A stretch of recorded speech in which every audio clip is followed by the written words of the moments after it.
सारे सीरीज़ के आज एपिसोड आएंगे, चारों सीरीज़ के, और बाकी सीरीज़ के भी आते रहेंगे एपिसोड। कभी कभार मिसिंग होता है, मैक्सिमम टाइम लोग अपलोड करने की कोशिश करेंगे।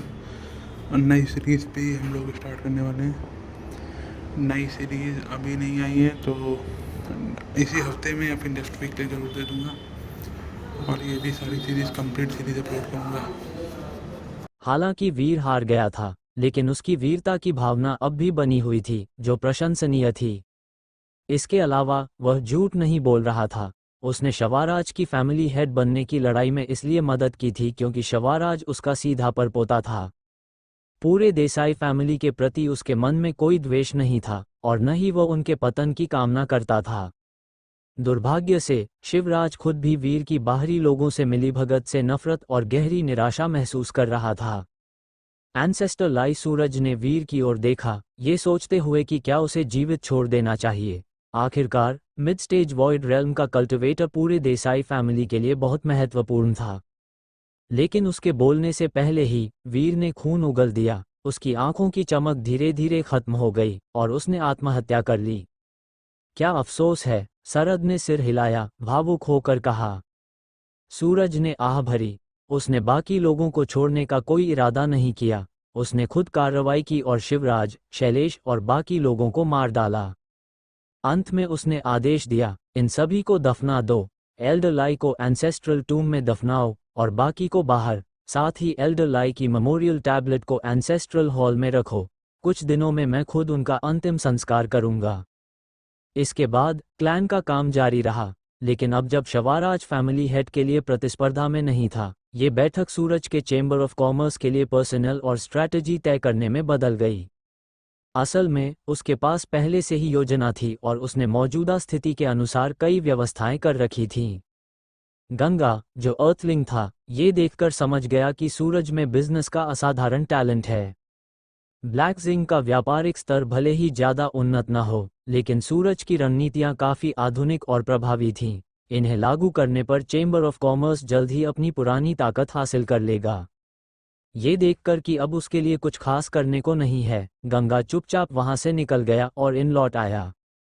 अगले दिन सूरज और शरद खुद गंगा से मिलने आए और उसे अपने रेजिडेंस पर बातचीत के लिए आमंत्रित किया। दोनों का साथ आना ही दिखाता था कि वे गंगा को कितना महत्व देते हैं।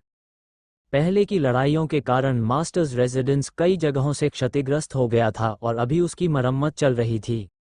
जब गंगा अंदर गया तो देसाई फैमिली के कई डिसाइपल्स एक तरफ खड़े होकर झुककर उसका स्वागत करने लगे। उनके चेहरों पर सम्मान साफ दिख रहा था।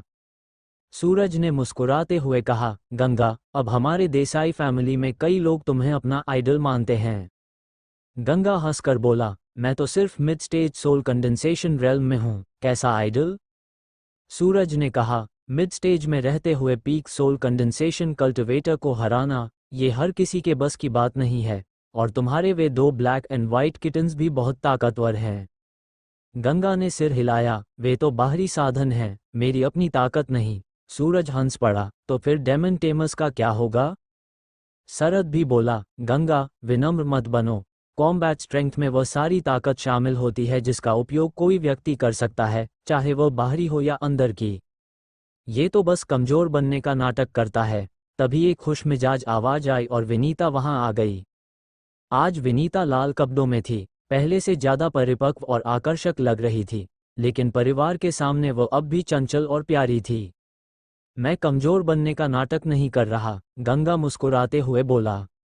दोनों को हंसते बात करते देख सूरज बहुत खुश हुआ। वह तो तुरंत गंगा को अपना दामाद बनाना चाहता था।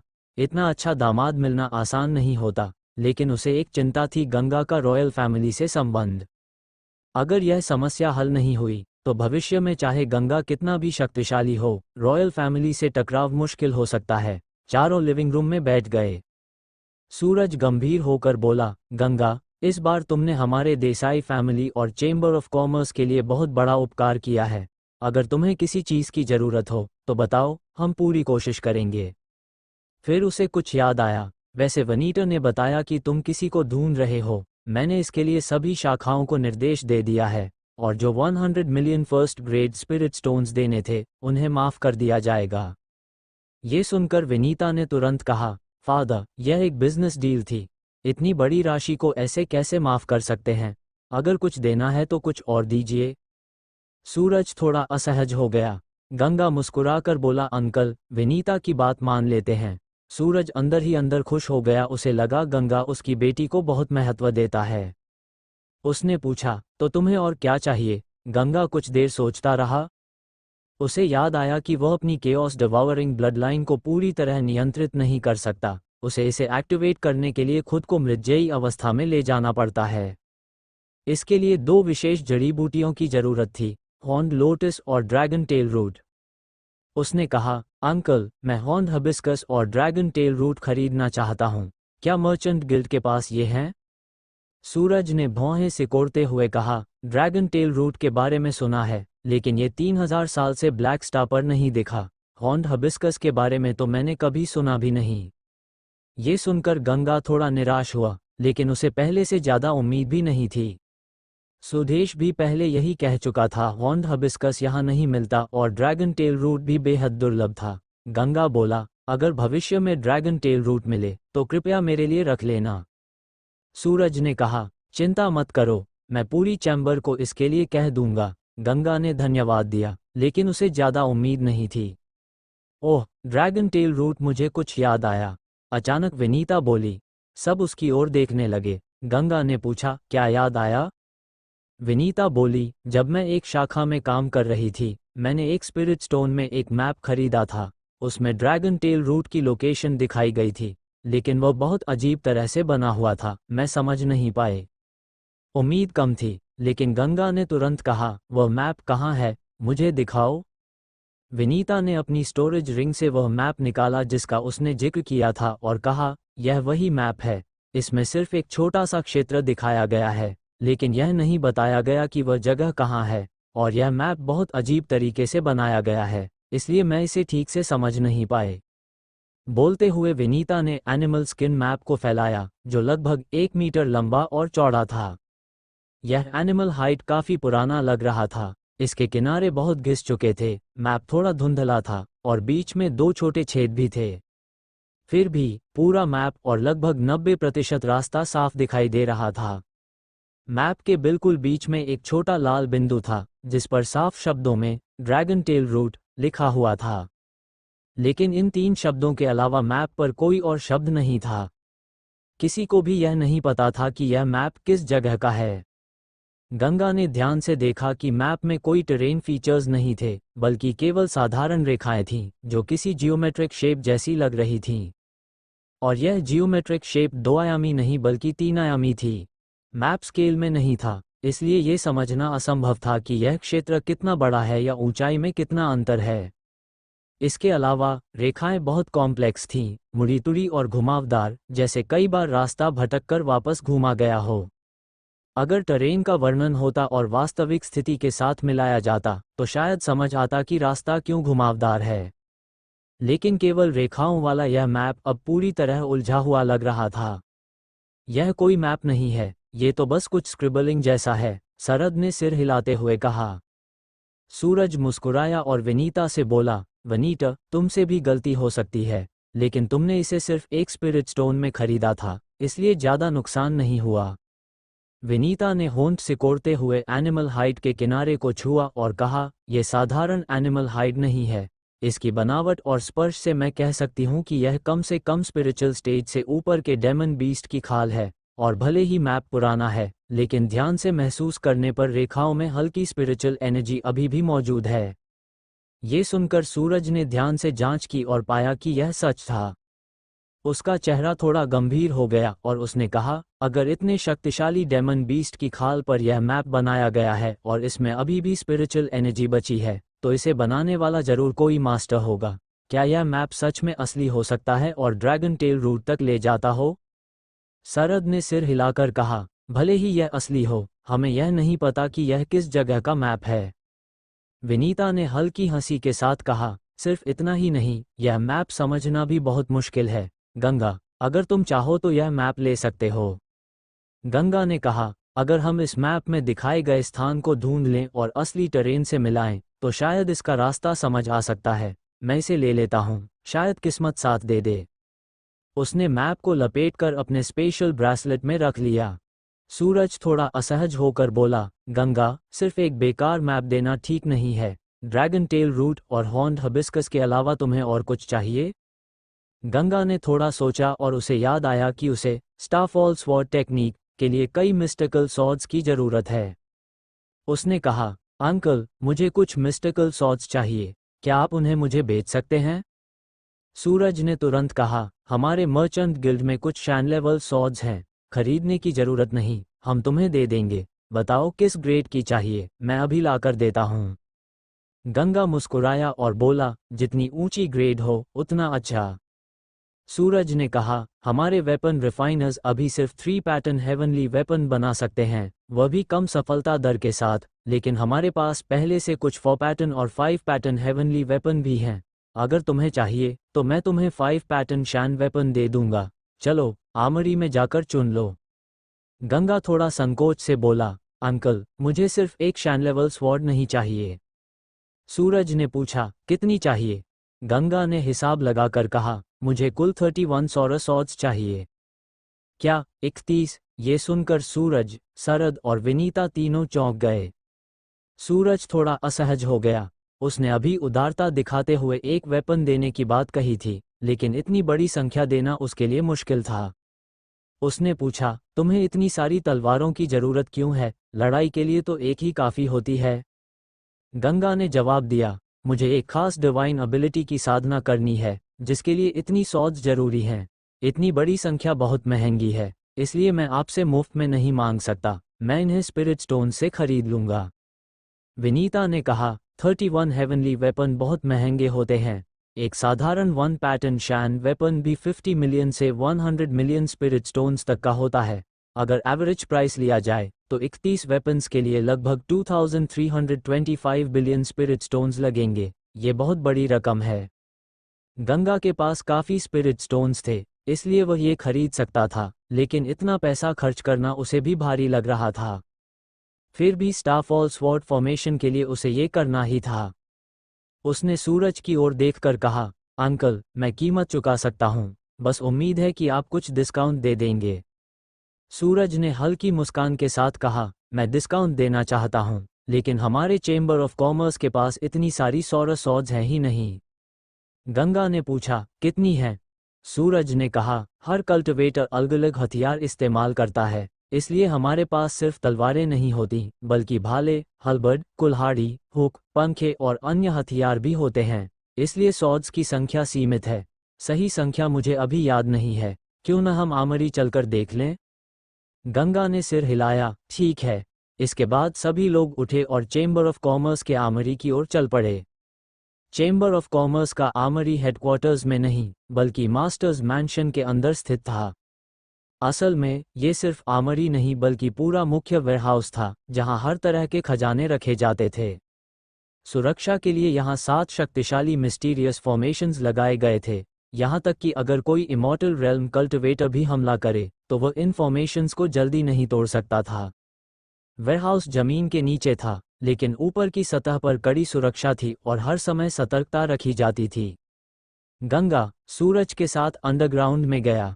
सैकड़ों मीटर लंबे कॉरिडोर में कई बंद दरवाजे थे, जिनके अंदर अलग अलग चीजें रखी गई थीं। सूरज ने फॉर्मेशन एक्टिवेट किया और गंगा को आर्मरी के अंदर ले गया। जैसे ही वो अंदर गया, उसे एक तेज ऑरा महसूस हुआ। चारों ओर वेपन रैक्स सजे हुए थे, जिन पर अलग अलग हथियार व्यवस्थित तरीके से रखे थे। कम से कम 50 तरह के अलग अलग हथियार वहां मौजूद थे। गंगा ने डिवाइन सेंस से देखा और अंदाजा लगाया कि वहां 300 से ज्यादा हेवनली वेपन थे। सूरज चलते हुए समझाने लगा कि रेयर वेपन्स जैसे फैन, अबाकस और लॉन्ग रिबन कम होते हैं। कल्टिवेटर्स ज्यादातर नाइव्स, सॉर्ड्स, स्पीयर्स और एक्सेस इस्तेमाल करते हैं, खासकर सॉर्ड्स और नाइव्स। वे स्वॉर्ड वाले सेक्शन में पहुंचे। वहां short sword, long sword, great sword, dual swords और फ्लेक्सिबल सॉर्ड्स जैसे कई प्रकार थे। लेकिन सॉर्ड्स की संख्या कम थी। कुल मिलाकर 20 से भी कम हेवनली वेपन थे, जिनमें ज्यादातर 1 पैटर्न वाले थे। एक 5 पैटर्न हेवनली स्वॉर्ड ऊपर अलग से टंगी हुई थी। सूरज ने कहा कि अगर गंगा चाहे तो वह इसे मुफ्त में ले सकता है। लेकिन गंगा के पास पहले से ही एक 5 पैटर्न स्वॉर्ड थी, उसे क्वांटिटी चाहिए थी। उसने सिर हिलाया और कहा कि आज सभी सॉर्ड्स मिलना संभव नहीं है। उसने पूछा कि अगर उसे 31 सॉर्ड्स चाहिए तो कितना समय लगेगा। सूरज ने बताया कि बाहर से खरीदने पर 1 महीने में मिल सकती हैं, लेकिन कीमत बहुत ज़्यादा होगी। अगर खुद बनवाई जाए तो 1 साल से ज़्यादा लग सकता है। गंगा सोच में पड़ गया।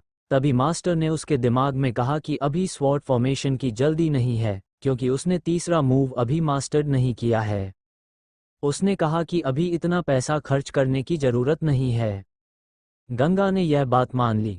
मास्टर ने यह भी कहा कि अगर स्वॉर्ड फॉर्मेशन की असली ताकत चाहिए तो हाई लेवल शैन सॉर्ड्स चाहिए, सिर्फ 1 पैटर्न से काम नहीं चलेगा।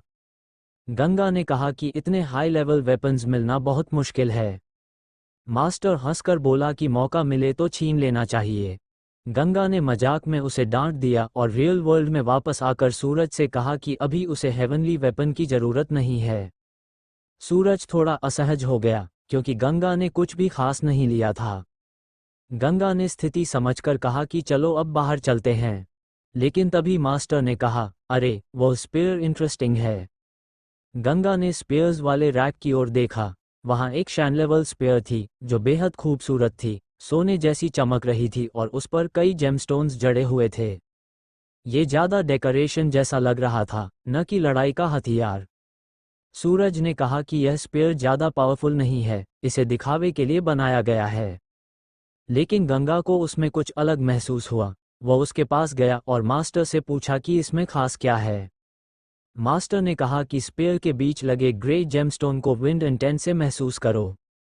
गंगा ने ऐसा ही किया। जैसे ही उसने गेल पावर छोड़ी, उसका चेहरा बदल गया। उसे उस जेमस्टोन से बहुत शक्तिशाली विंड एनर्जी महसूस हुई। अचानक जेमस्टोन एक्टिवेट हो गया और तेज हवा निकलने लगी। पूरे आर्मरी में तूफान जैसा हाल हो गया। इतनी तेज हवा चली कि सूरज और शरद जैसे वॉइड रेल्म एक्सपर्ट्स भी तुरंत रिएक्ट नहीं कर पाए। हथियार और रैक्स हवा में उड़ने लगे। सूरज और शरद ने तुरंत अपनी शक्ति से विनीता को बचाया। गंगा ये देखकर हैरान और खुश दोनों था। उसने तुरंत स्पीयर छोड़ दिया और हवा रुक गई। सारे हथियार और रैक्स गिर गए और पूरा आर्मरी अस्तव्यस्त हो गया। यह क्या हुआ? जब तेज हवा पूरी तरह रुक गई तो सूरज, शरद और विनीता ने चारों ओर बिखरे हुए हथियारों और टूटे हुए वेपन रैक्स को देखा। तीनों के चेहरों पर गहरा आश्चर्य था। वे एक साथ गंगा की ओर देखने लगे। जिस क्षण वह भयंकर हवा उठी थी, उसी समय गंगा उस शानदार स्पेयर को पकड़े हुए था। साफ था कि यह सब उसी स्पेयर और गंगा से जुड़ा हुआ था। सूरज ने घबराहट और हैरानी में पूछा, भतीजे, यह आखिर क्या हो रहा है?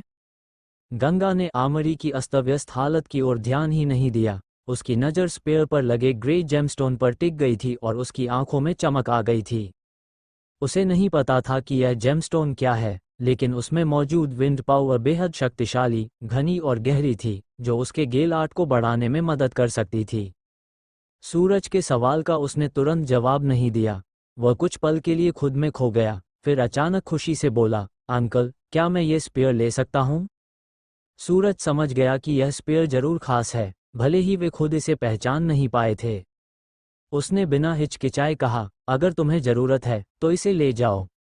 धन्यवाद, अंकल। गंगा ने आभार व्यक्त किया और स्पेयर को अपने स्पेशल ब्रेसलेट में रख लिया। विनीता पास आई और मुस्कुराकर बोली, गंगा, तुम्हें देखकर लग रहा है जैसे कोई बड़ा खजाना मिल गया हो। बताओ तो सही, इसमें खास क्या है? अब जब स्पेयर मिल चुका था, गंगा ने बात छुपाई नहीं और बोला, स्पेयर खुद खास नहीं है, लेकिन इसमें लगा ग्रे जेमस्टोन विंड पावर से भरा है, जो मेरी विंड इंटेंट को बढ़ाने में मदद करेगा। अच्छा, ऐसा है। सभी को बात समझ आ गई। सूरज हंसते हुए बोला, ये तो सच में मजाक है कि हमारे वेपन रिफाइनर्स ने इतने कीमती ट्रेजर को डेकोरेशन बना दिया। विनीता ने उत्सुकता से पूछा, तुम्हें ये कैसे पता चला? गंगा ने सहजता से कहा, मैं विंड इंटेंट को समझ चुका हूँ, इसलिए महसूस कर पाया। ये जवाब बिल्कुल तर्कसंगत था, इसलिए किसी को शक नहीं हुआ। ट्रेजर वॉल्ट से बाहर आने के बाद स्पेयर की बात खत्म हो गई, लेकिन सूरज को हमेशा लगता रहा कि वह गंगा का एहसान ठीक से नहीं चुका पाया। वह बार बार उससे कुछ मांगने को कहता रहा, लेकिन गंगा को फिलहाल कुछ जरूरत नहीं थी। आखिर में सूरज ने कहा कि चेंबर ऑफ कॉमर्स उस पर एक एहसानदार रहेगा, तब जाकर उसने गंगा को जाने दिया। इनमें लौटने के बाद गंगा ने स्पेयर निकाला और मन में मास्टर से पूछा, मास्टर, ये जेमस्टोन आखिर क्या है? मास्टर हंसकर बोला, ये विंड राइडिंग पर्ल है और यह साधारण नहीं है। गंगा ने हैरानी से पूछा, विंड राइडिंग पर्ल? मास्टर ने समझाया, ये वहां बनता है जहां हवा इकट्ठी होती है। ये बहुत दुर्लभ होता है और इसमें विंड एसेंस कंडेंस्ड होता है। इससे तुम विंड फोर्स को बेहतर समझ सकते हो और अपनी विंड इंटेंट को बढ़ा सकते हो। अगर सही से इस्तेमाल किया तो तुम इसे 7th लेवल तक पहुंचा सकते हो। गंगा ये सुनकर चौंक गया। उसे एहसास हुआ कि उसने सच में बड़ा खजाना पा लिया है। मास्टर ने कहा कि उसकी फायर ड्रैगन इंटेंट पहले से ही 7th लेवल पर है, इसलिए उसके लिए विंड इंटेंट को बढ़ाना आसान होगा। गंगा बेहद खुश हो गया। उसने तुरंत पर्पल नेदर फ्लेम का उपयोग करके स्पीयर से विंड राइडिंग पर्ल निकाल लिया और उसे हाथ में लेकर महसूस करने लगा। जैसे ही उसने उसे महसूस किया, तेज हवा निकलने लगी, लेकिन आमरी की घटना याद आते ही उसने तुरंत खुद को रोक लिया। वह जानता था कि अगर यहाँ ऐसा हुआ तो पूरा इन तबाह हो सकता है। इसलिए उसने पर्ल को वापस रख दिया और तय किया कि वह इसे किसी खुले स्थान पर समझेगा। इसके बाद उसने साधना शुरू कर दी। अगले दिन वह शी रेजिडेंस गया और विनीता से विदा ली। चेंबर ऑफ कॉमर्स की समस्या अब हल हो चुकी थी, इसलिए सूरज और विनीता दोनों बहुत व्यस्त थे। विनीता गंगा के जाने से खुश नहीं थी, लेकिन उसने खुद को संभाला और उसे कहा कि समय मिलने पर मिलने जरूर आए। गंगा के जाने के बाद उसे अचानक अंदर से खालीपन महसूस हुआ। उसे समझ आया कि गंगा उसके दिल में एक खास जगह बना चुका है। इसके बाद गंगा यानलिंग काउंटी से निकलकर इंपीरियल सिटी की ओर चला गया। इंपीरियल सिटी के बाहर स्पार्क टाउन था, जहां उसने अमर और रागिनी से मिलने का वादा किया था। अभी 10 दिन बाकी थे। वह शहर में नहीं गया, बल्कि बाहर माउंटेन में जाकर विंड राइडिंग पर्ल का अभ्यास करने लगा। जैसे ही उसने उसे समझना शुरू किया, एक भयंकर तूफान पैदा हो गया। 100 मीटर क्षेत्र में फैला और 1000 मीटर ऊंचा टॉर्नेडो बन गया, जो सब कुछ नष्ट कर रहा था। स्पार्क टाउन के लोग हैरान थे, लेकिन कोई पास जाने की हिम्मत नहीं कर रहा था। गंगा उसी तूफान के बीच में छिपा हुआ था। 10 दिन बीत गए। अमर और रागिनी वहां पहुंचे। रागिनी गंगा से मिलने के लिए उत्सुक थी। अमर ने दूर उस टॉर्नेडो को देखा और कहा, यह नेचुरल नहीं लगता, कोई विंड एसेंस को समझ रहा है। फिर वह हवा में उड़ते हुए बोला, चलो पास जाकर देखते हैं। अमर और रागिनी उस भयंकर टॉर्नेडो के पास पहुंच गए। तेज हवा चल रही थी, जिससे रागिनी का वेल उड़ गया और एक पल के लिए उसकी ठुड्डी दिखाई दी। उस क्षण में उसकी सुंदरता अद्भुत थी, लेकिन इस समय उसे देखने वाला कोई नहीं था। अमर ने टॉर्नेडो को ध्यान से देखते हुए कहा, इसमें हवा तो बहुत तेज है, लेकिन यह विनाशकारी नहीं है। इसमें ज्यादा अटैक पावर नहीं है। अगर कोई इसे समझ रहा है, तो वह स्पीड पर केंद्रित स्विफ्ट विंड का एसेंस होना चाहिए। जैसे ही उसने ये कहा, टॉर्नेडो धीरे धीरे कमजोर होने लगा और फिर पूरी तरह समाप्त हो गया। उसके बीच में एक आदमी खड़ा था। वाकई कोई है वहां, अमर ने नीचे देखते हुए कहा। जब उसने उस व्यक्ति का चेहरा साफ देखा, तो वह चौंक गया, ये तो गंगा है। अगले ही पल उसने गंगा की विंड इंटेंट महसूस की और उसकी आंखें फैल गईं। क्या? उसकी विंड इंटेंट 5th लेवल तक पहुंच गई। सिर्फ 1 महीने में 2 स्तर बढ़ गए। ये लड़का तो सच में कोई मॉन्स्टर है। रागिनी भी चौंकी, लेकिन उससे ज्यादा खुश हुई। वह तुरंत नीचे उड़कर गई और बोली, गंगा। गंगा अभी भी अपनी साधना में डूबा हुआ था। उसने महसूस किया कि कोई आया है, लेकिन ध्यान नहीं दिया क्योंकि उसे पता था कि सामने वाले में कोई बुरा इरादा नहीं है। जैसे ही उसने रागिनी की आवाज सुनी, वो समझ गया कि वे दोनों आ गए हैं। रागिनी। गंगा मुड़ा और हवा में उड़ गया। उसने 5th लेवल विंड इंटेंट का उपयोग किया। उसकी गति पहले से कई गुना तेज हो गई और उसकी परछाई तक दिखाई नहीं दे रही थी। रागिनी ने मुस्कुराकर कहा, कमाल है, तुम्हारी विंड इंटेंट सच में 5th लेवल तक पहुंच गई। गंगा हंसकर बोला, मुझे एक ऐसा ट्रेजर मिला जिसने मदद कर दी। अमर पास आया और बोला, ट्रेजर सबको मिलता है, लेकिन इतनी तेजी से प्रगति हर कोई नहीं करता। तुम्हारी प्रतिभा असाधारण है, ज्यादा विनम्र बनने की जरूरत नहीं। गंगा ने हाथ जोड़कर कहा, सीनियर अमर। अमर ने सीधे कहा, तुम यहाँ इंतजार कर रहे थे, इसका मतलब तुम तैयार हो, चलो अब 1000 स्टार आइलैंड चलते हैं। गंगा ने पूछा, किधर से? अमर ने कहा, बस मेरे पीछे आओ। वह नीचे उतरा और तेजी से उड़ने लगा। गंगा और रागिनी ने एक दूसरे को देखा और उसके पीछे चल दिए। उड़ते हुए दोनों धीरे धीरे बातें करते रहे और कभी कभी हंस भी पड़ते थे। अमर को ये देखकर थोड़ा अजीब लगा। करीब 2 दिन उड़ने के बाद वे एक ग्लेशियर में पहुंचे। ये जगह ज़ुनाड एम्पायर के क्षेत्र में थी, लेकिन यहाँ संसाधन कम होने के कारण कोई खास विकास नहीं हुआ था।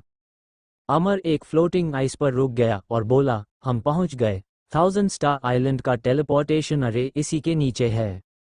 गंगा ने चारों ओर देखा, हर जगह बर्फ तैर रही थी। उसे समझ नहीं आया कि अमर ने ये खास आइस कैसे पहचाना। अमर ने बताया कि यह आइस अलग है, ये पानी के साथ बहती नहीं है, इसलिए इसे पहचानना आसान है। तीनों पानी में कूद गए और 1000 मीटर नीचे जाकर तल तक पहुंचे। नीचे एक बड़ा समतल क्षेत्र था, जिस पर अरे पैटर्न साफ दिखाई दे रहे थे। अमर ने कहा, यही टेलीपोर्टेशन अरे है, यहाँ खड़े हो जाओ।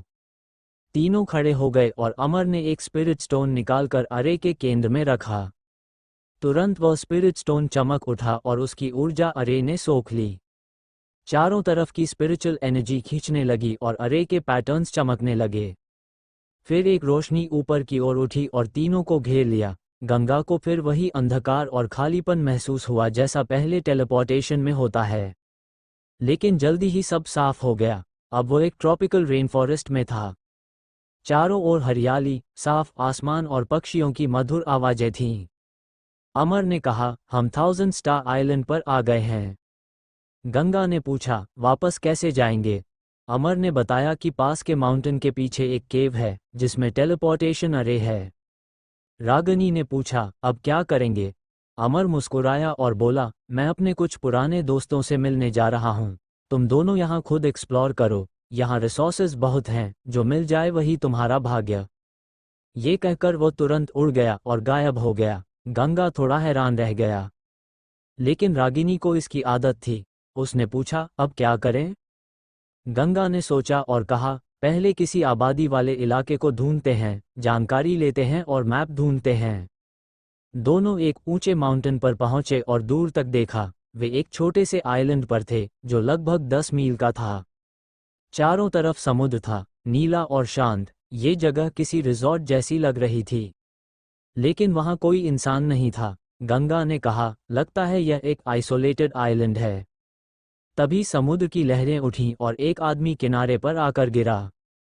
वह हिल नहीं रहा था। गंगा की आंखें चमक उठीं और वह तुरंत उसकी ओर उड़ गया। अगर वह जिंदा हुआ तो उनसे जानकारी मिल सकती थी। गंगा और रागिनी समुद्र किनारे उतरे और उस आदमी को, जिसे लहरें बहाकर लाई थीं, किनारे पर खींच लिया। वह एक जवान आदमी था, जो काफी समय से पानी में रहा था। उसका शरीर सूजा हुआ था और अंदरूनी चोटें भी थीं, जिससे साफ था कि उसे पहले पीटा गया था और फिर वह बहकर यहाँ पहुंचा। खुशकिस्मती से वह अभी जिंदा था। गंगा ने तुरंत उसे एक पिल दी और अपनी इंटरनल एनर्जी से उसकी चोटों को ठीक करने में मदद की। कुछ ही देर में उसकी हालत सुधरने लगी। खांसी, उस आदमी ने खून और पानी की उल्टी की और धीरे धीरे अपनी आंखें खोलीं। उसके चेहरे पर आश्चर्य था, मानो उसे यकीन ही न हो कि वह अभी भी जिंदा है।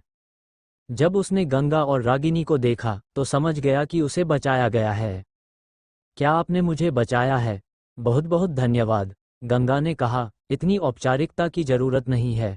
थोड़ी देर आराम करो, ये दवा लो, इससे सूजन जल्दी उतर जाएगी।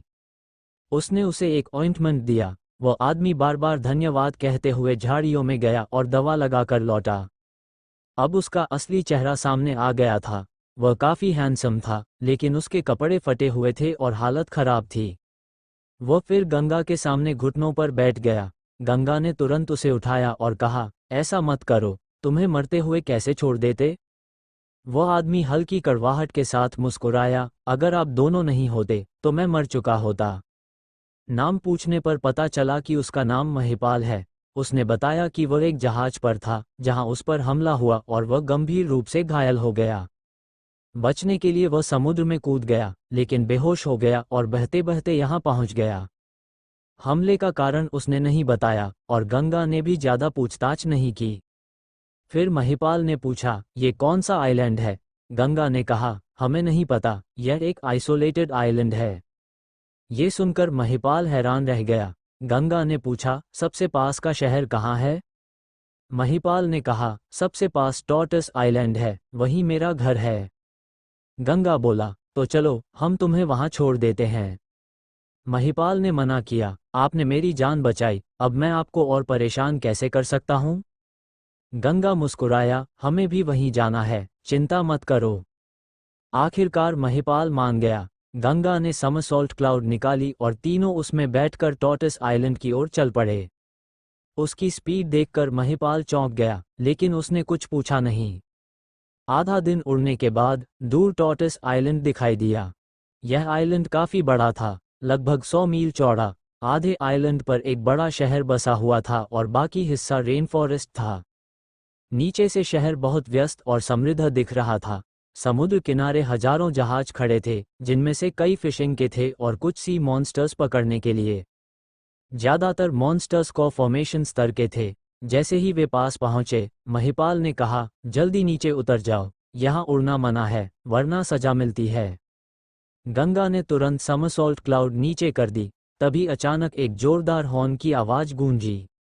समुद्र से एक विशाल जहाज निकला, जो सैकड़ों मीटर ऊंचा था और लहरों को चीरता हुआ आगे बढ़ रहा था। उस पर के का झंडा लगा था और जहाज का नाम किंग लिखा था। ये जहाज बेहद घमंडी तरीके से चल रहा था, किसी को रास्ता नहीं दे रहा था। चारों तरफ लोग चिल्ला रहे थे, रास्ता छोड़ो, राठौर फैमिली का जहाज आ रहा है। छोटे जहाज डर के मारे भाग रहे थे। उधर उस बड़े जहाज पर खड़े लोग हंस रहे थे और मजाक उड़ा रहे थे। तभी उन्होंने गंगा की समरसॉल्ट क्लाउड देखी, जो लहरों से प्रभावित नहीं हो रही थी। वे चिल्लाए, अरे हट जाओ, वरना कुचल दिए जाओगे। समरसॉल्ट क्लाउड के अंदर गंगा मुस्कुराया और बोला, राठौर फैमिली काफी घमंडी लगती है। महिपाल ने गंभीर होकर कहा, ये टॉर्टस आइलैंड की 3 बड़ी फैमिलीज में से एक है, इनसे उलझना ठीक नहीं। उसने थोड़ी देर रुककर कहा, बेहतर है हम रास्ता बदल लें। गंगा ने सिर हिलाया और रास्ता बदल लिया, लेकिन उसने नोटिस किया कि महिपाल डर नहीं रहा था, बल्कि सिर्फ परेशानी से बचना चाहता था। इससे उसे लगा कि महिपाल का बैकग्राउंड भी साधारण नहीं है।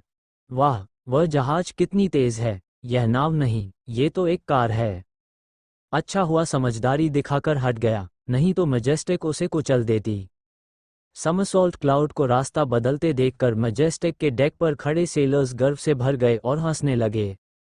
तभी एक हैंडसम युवक वहां आया और मुस्कुराकर बोला, क्या बात है, इतनी हलचल क्यों है? सभी सेलर्स तुरंत उसकी ओर मुड़े, झुककर बोले, सेकंड यंग मास्टर। ये राठौर फैमिली का दूसरा युवा मालिक कमल था। वह आमतौर पर समुद्र में शिकार करने जैसे कामों में नहीं आता था, लेकिन इस बार उसे कुछ और जानकारी भी जुटानी थी, इसलिए वो मैजेस्टिक पर मौजूद था। एक सेलर ने समरसॉल्ट क्लाउड की ओर इशारा करते हुए कहा, सेकंड यंग मास्टर। वो छोटा जहाज रास्ता रोक रहा था, फिर भाग गया, हम उसी पर हंस रहे थे। कमल हंसा और बोला, अगर नहीं भागता तो कुचल दिया जाता। उसने ध्यान से देखा और कहा, यह नाव नहीं, ये तो कार है। कौन मूर्ख कार लेकर समुद्र में आता है? सभी सेलर्स हंसने लगे।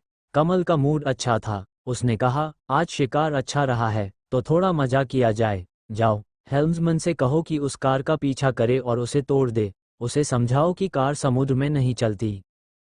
जी, सेकंड यंग मास्टर। आदेश तुरंत मान लिया गया। सभी सेलर्स उत्साहित हो गए। उधर समुद्र में बाकी जहाज पहले ही रास्ता खाली कर चुके थे ताकि मैजेस्टिक सीधे पोर्ट में जा सके।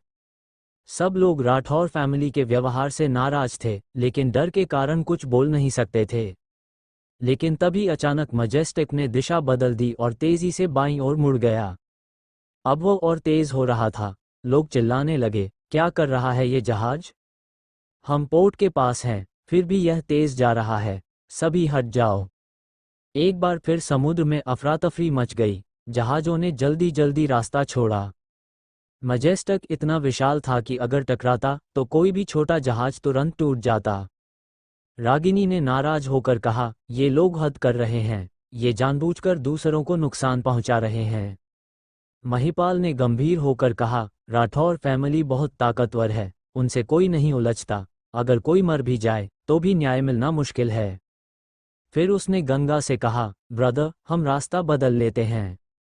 गंगा ने सिर हिलाया और समरसॉल्ट क्लाउड को फिर से दूसरी दिशा में मोड़ दिया। लेकिन उसने देखा कि मैजेस्टिक भी दिशा बदलकर उसी की ओर आ रही है। उसके मन में शक हुआ, क्या ये हमें ही टारगेट कर रहे हैं? तभी आसपास के लोग चिल्लाए, हटो, मैजेस्टिक जानबूझकर जहाज़ों की ओर आ रही है। गंगा ने तुरंत समरसॉल्ट क्लाउड को और दूर ले गया। मैजेस्टिक तेजी से आगे बढ़ी। कुछ जहाज समय पर बच गए, लेकिन उसकी लहरों से कई छोटी नावें पलट गईं। कई लोग पानी में गिर गए और किसी तरह तैरकर किनारे जाने लगे। चारों ओर हड़कंप मच गया। किनारे और जहाज़ों पर खड़े लोग भी यह सब देखकर दंग रह गए। क्या ये जहाज पागल हो गया है? केओटिक स्टार अलायंस इन्हें सजा क्यों नहीं देता? ये राठौर फैमिली का जहाज है, कोई कुछ नहीं कर सकता। भीड़ में चर्चा होने लगी। धीरे धीरे लोगों को समझ आया कि मैजेस्टिक बिना वजह नहीं दौड़ रही, बल्कि एक छोटे वाहन का पीछा कर रही है। वह समरसॉल्ट क्लाउड थी। लोग हैरान रह गए कि वह छोटी सी कार इतनी तेजी से हर बार बच जा रही है। लेकिन मैजेस्टिक के डेक पर खड़ा कमल अब नाराज हो चुका था। उसके लिए ये सिर्फ पीछा नहीं था, बल्कि चुनौती बन गई थी। उसने ठंडे स्वर में कहा, इस कार को लगता है बहुत घमंड है, बार बार बच रही है, अब देखते हैं कितना बचती है। उसने आदेश दिया, पूरी स्पीड बढ़ाओ और सीधे जाकर इसे कुचल दो। पास खड़े एक सेलर ने हिचकिचाते हुए कहा, सेकंड यंग मास्टर, आगे एक नाव है जिसमें एक महिला और बच्चा है, अगर हम सीधे गए तो वे बच नहीं पाएंगे। कमल की आंखें ठंडी हो गईं। वह चिल्लाया, मेरे आदेश नहीं समझे, कुचल दो। उसे उस बच्चे की जान की बिल्कुल परवाह नहीं थी। कमल के डांटते ही सेलर्स चुप हो गए। किसी की हिम्मत नहीं हुई कुछ बोलने की। सबने सिर झुकाकर कहा, जी सेकंड यंग मास्टर। एक सेलर तुरंत नीचे गया और हेल्म्समैन को आदेश देने लगा। डेक पर खड़े बाकी सेलर्स के चेहरे उतर गए थे। वे आगे की ओर देखने लगे, जहां उस अजीब समरसॉल्ट क्लाउड के पीछे एक छोटी सी नाव थी। उस नाव में एक युवा महिला अपने बच्चे को गोद में लिए खड़ी थी। उसके चेहरे पर डर साफ दिखाई दे रहा था। वह बार बार अपने पति को चिल्लाकर कह रही थी कि जल्दी से दूर निकल जाओ। अगर हालात अच्छे होते तो कोई महिला अपने बच्चे को लेकर समुद्र में नहीं आती। ये साफ था कि वह एक गरीब मछुआरा परिवार था, जो अपनी नाव को ही घर बनाकर जी रहा था। अगर मैजेस्टिक उस पर चढ़ जाती तो वह नाव पल भर में टूट जाती और उसमें मौजूद कोई भी जीवित नहीं बचता। उनका छोटा सा संसार खत्म हो जाता। सैनिकों के दिल में भी उस बच्चे को देखकर थोड़ी दया आई, लेकिन वे कमल के आदेश के खिलाफ नहीं जा सकते थे। डेक पर अचानक सन्नाटा छा गया। तभी मैजेस्टिक ने अचानक तेजी पकड़ ली। यह एक हंटिंग शिप थी जो ट्रू मैंशन स्टेज के सी मॉन्स्टर्स का शिकार कर सकती थी। उसकी पूरी स्पीड किसी ट्रू मैंशन कल्टिवेटर के बराबर थी। लहरें गरजने लगीं, समुद्र फटता हुआ सा दिखने लगा, और जो जहाज रास्ते से हटे थे वे भी उसकी लहरों से हिल गए। कुछ छोटे जहाज तो लहरों के झटके से टूट गए। लोग चिल्लाने लगे, क्या ये पागल हो गए हैं? ये तो साफ हत्या करने जा रहे हैं। राठौर फैमिली को लगता है पूरा टॉर्टस आइलैंड उन्हीं का है। अब सभी को साफ दिख रहा था कि मैजेस्टिक का निशाना समरसॉल्ट क्लाउड है। लेकिन तभी लोगों ने आगे देखा। उसके रास्ते में वही छोटी फिशिंग बोट थी। नाव बहुत धीमी थी, बचने का कोई रास्ता नहीं था। किसी ने चिल्लाकर कहा, ओह नहीं, उस पर बच्चा है। सबके दिल बैठ गए। उस महिला का चेहरा डर से सफ़ेद पड़ चुका था। वह अपने बच्चे को कसकर पकड़े हुए थी। अब बचने की कोई उम्मीद नहीं थी। समरसॉल्ट क्लाउड पर खड़ी रागिनी ने ये देखा और घबराकर बोली, गंगा, जल्दी करो, वहाँ बच्चा है। गंगा ने बाहर देखा और उसकी आंखों में गुस्सा भर गया। हरामियों, इंसान भी नहीं है। उसके अंदर तुरंत किलिंग इंटेंट जाग उठा। लेकिन वह जानता था कि अगर सीधे बचाने जाएगा तो देर हो जाएगी। केवल एक ही तरीका था, मैजेस्टिक को रोकना। उसने तुरंत समरसॉल्ट क्लाउड की स्पीड बढ़ा दी। अचानक वह काली परछाई बनकर बिजली की तरह मैजेस्टिक की ओर दौड़ पड़ा। सब लोग हैरान रह गए। क्या वह इसे रोकने जा रहा है?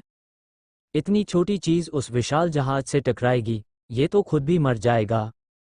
कमल ने भी ये देखा और ठंडी हंसी के साथ बोला, खुद मौत बुला रहा है। लेकिन अगले ही पल, धड़ाम, समरसॉल्ट क्लाउड, जो 3 मीटर से भी छोटी थी, सीधा 100 मीटर ऊंचे और विशाल मैजेस्टिक जहाज से टकराए। सभी को लगा कि वो तुरंत टूट जाएगी, लेकिन जो हुआ उसने सबको स्तब्ध कर दिया। समरसॉल्ट क्लाउड बिल्कुल सुरक्षित रही। उल्टा विशाल मजेस्टिक जहाज जोरदार झटके से रुक गया, फिर साइडवेज उड़ता हुआ हवा में उछल गया जैसे कोई भारी तोप का गोला हो। वो पलटता हुआ दूर जा गिरा, पूरा समुद्र सन्नाटे में डूब गया। इतनी छोटी चीज ने उस विशाल जहाज को उड़ा दिया। कोई भी अपनी आंखों पर विश्वास नहीं कर पा रहा था। मजेस्टिक विंड हवा में लुढ़कती और घूमती हुई दूर समुद्र की ओर उड़ गई। उड़ते समय उस पर सवार कई लोग नीचे गिर पड़े और पानी में जा गिरे। कई लोगों के सिर फट गए, खून बहने लगा और जहाज के पलटने से अफरा-तफरी मच गई। हजारों मीटर दूर जाकर वह जोरदार धमाके के साथ समुद्र में गिरा। स्प्लैश! समुद्र में सैकड़ों मीटर ऊंची लहरें उठ गईं। फिर एक और जोरदार आवाज आई। सबकी आंखों के सामने वह विशाल लोहे का जहाज, जिस पर फॉर्मेशंस बने हुए थे, बीच से टूटकर दो हिस्सों में बंट गया। मजेस्टिक धीरे धीरे समुद्र में डूबने लगा। उस पर मौजूद लोग डर के मारे भागने लगे। कॉ फॉर्मेशन से ऊपर के कल्टिवेटर्स तुरंत हवा में उड़ गए। तभी अचानक समुद्र से एक विशाल ऑक्टोपस की टेंटिकल निकली और पानी में गिरे सेलर्स को लपेटकर नीचे खींच ले गई। इसके बाद कई सी मॉन्स्टर्स भी बाहर आ गए। दरअसल मजेस्टिक पर कई मॉन्स्टर्स कैद थे। जहाज टूटते ही वे आज़ाद हो गए। वे पहले से ही गुस्से में थे और अब उन्होंने इंसानों पर हमला कर दिया। कुछ ही पलों में सैकड़ों सेलर्स को वे खींचकर समुद्र के नीचे ले गए। उनकी चीखें धीरे धीरे गायब हो गईं। लेकिन ये मॉन्स्टर्स ज़्यादा देर नहीं रुके, क्योंकि यह जगह टॉर्टस आइलैंड के पास थी। वे जल्दी ही समुद्र की गहराई में गायब हो गए। ऊपर बचे हुए लोग जान बचाकर किनारे की ओर भागने लगे। किनारे पर खड़े लोग ये सब देखकर अंदर ही अंदर खुश हो रहे थे। मजेस्टिक ने अभी अभी बहुत अत्याचार किया था और अब उसे उसका फल मिल गया था। लेकिन उसी समय सभी की नज़र उस छोटी फिशिंग बोट पर गई। मजेस्टिक की लहरों से वह लगभग पलटने वाली थी, तभी एक व्यक्ति वहां प्रकट हुआ। वो बोट के सामने खड़ा हो गया और अपने चारों ओर घूमती हुई हवा से लहरों को दबा दिया। समुद्र फिर शांत हो गया। नाव बच गई। वो व्यक्ति गंगा था। उस महिला ने तुरंत अपने बच्चे को पकड़कर उसके सामने घुटने टेक दिए और बोली, धन्यवाद बेनेफैक्टर। गंगा ने उसे उठाया और कहा, ऐसा मत करो, तुम्हारे हाथ में बच्चा है। उसने बच्चे की ओर देखा। बच्चा अब हंस रहा था, जैसे उसे कुछ पता ही न हो कि अभी क्या हुआ था। गंगा के दिल में एक नर्म एहसास आया, लेकिन अगले ही पल उसकी नज़र दूर डूबते मजेस्टिक पर गई और उसकी आंखों में ठंडापन आ गया। किनारे पर मौजूद लोग खुशी से चिल्लाने लगे, बहुत बढ़िया, कमाल कर दिया।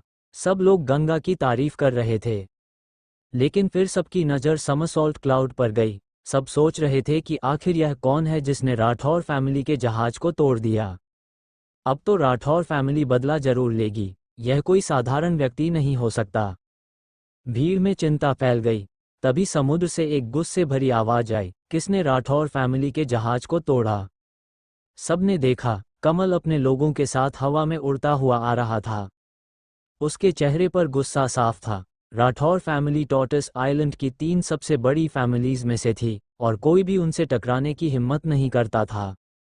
लेकिन आज किसी ने उनके जहाज को तोड़ दिया था। जैसे ही लोग पास आए, सभी ने उसे पहचान लिया। ये कमल है। अब तो मुसीबत पक्की है। सबको पता था कि कमल बहुत निर्दयी और बदला लेने वाला इंसान है। कमल और उसके लोग समरसॉल्ट क्लाउड को घेरकर खड़े हो गए। लेकिन उसने तुरंत हमला नहीं किया। उसे समझ आ गया था कि सामने वाला साधारण नहीं है। उसने जोर से कहा, कौन है? बाहर आओ। समरसॉल्ट क्लाउड से कोई जवाब नहीं आया। तभी फिशिंग बोट से गंगा हवा में उड़ा और सामने आ गया। उसने ठंडी नज़र से कमल को देखा और कहा, अभी जो मजेस्टिक मेरी कार का पीछा कर रही थी, वो तुम्हारे आदेश पर था? सबको समझ आ गया कि यही उस अजीब वाहन का मालिक है। कमल ने उसे ऊपर से नीचे तक देखा। जब उसे लगा कि गंगा कोई खास नहीं दिखता, तो उसका आत्मविश्वास बढ़ गया। उसने ठंडे स्वर में कहा, हाँ, मैंने ही आदेश दिया था। गंगा ने शांत स्वर में पूछा, क्यों? उसे जानना था कि बिना किसी दुश्मनी के भी वह उसके पीछे क्यों पड़ा था। ही, क्यों? कमल ठंडी हंसी के साथ बोला, कार सड़क पर चलती है, पानी में नहीं। तुमने कार को समुद्र में चलाया। यह मुझे मजेदार लगा, इसलिए तुम्हें सबक सिखाना चाहता था। क्या तुम्हें बुरा लगा? ये सुनकर दूर खड़े लोग गुस्से से भर गए। मजेस्टिक ने अभी अभी कई जहाज़ों को नुकसान पहुंचाया था और यह सब सिर्फ कमल के मजे के लिए था। ये पूरी तरह बेहुदगी थी। गंगा की नज़र और ठंडी हो गई। उसने दूर डूबे हुए मजेस्टिक की ओर इशारा करते हुए कहा, हाँ, मज़ा तो बहुत आया, तुम्हारा जहाज भी चला गया। कमल का चेहरा गुस्से से भर गया। तुम जानते भी हो मैं कौन हूँ? किसका जहाज तुमने तोड़ा है? बकवास बंद करो, गंगा ने बीच में ही रोक दिया। उसने नीचे फिशिंग बोट की ओर इशारा किया और पूछा, जब तुमने हमला किया तब क्या तुमने उस नाव को देखा था? कमल ने तिरस्कार से कहा, देखा तो क्या? गंगा की आंखों में हत्या की चमक आ गई। उसमें एक बच्चा था, फिर भी तुमने हमला किया? कमल हंसा, मुझे चींटियों की जान से क्या मतलब? ये सुनकर भीड़ में गुस्से की लहर दौड़ गई। अब सबको समझ आ गया कि यह हादसा नहीं, बल्कि जानबूझकर किया गया हमला था।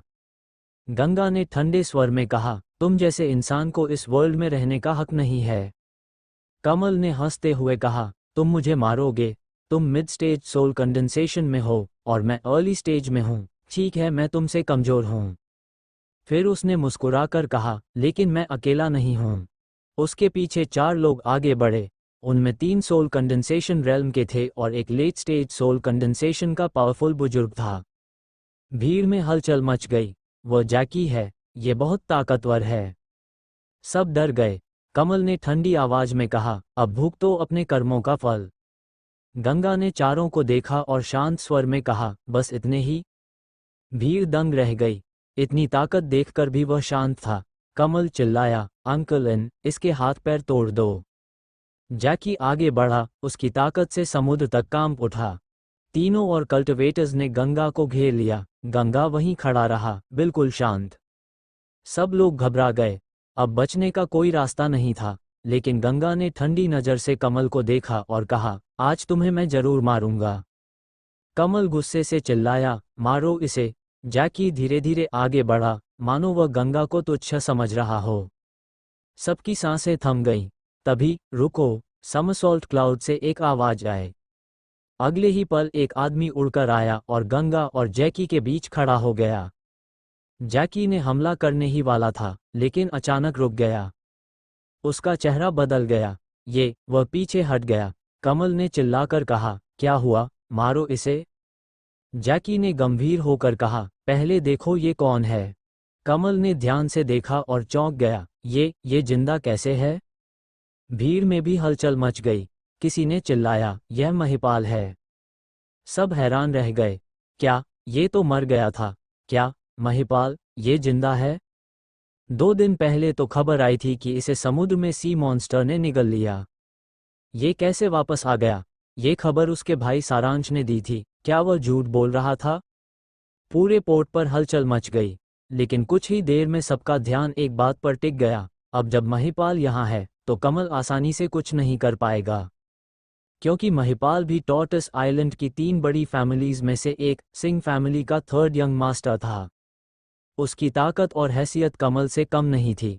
गंगा ने महिपाल को देखा और मन ही मन सोचा कि वह सही था, यह आदमी साधारण नहीं है। और शायद उसके साथ जो हुआ, उसमें उसके भाई का हाथ था। कमल ने खुद को संभालते हुए पूछा, महिपाल, तुम यहाँ क्या कर रहे हो? महिपाल ने ठंडे स्वर में कहा, मैं शुरू से ही उस व्हीकल में था।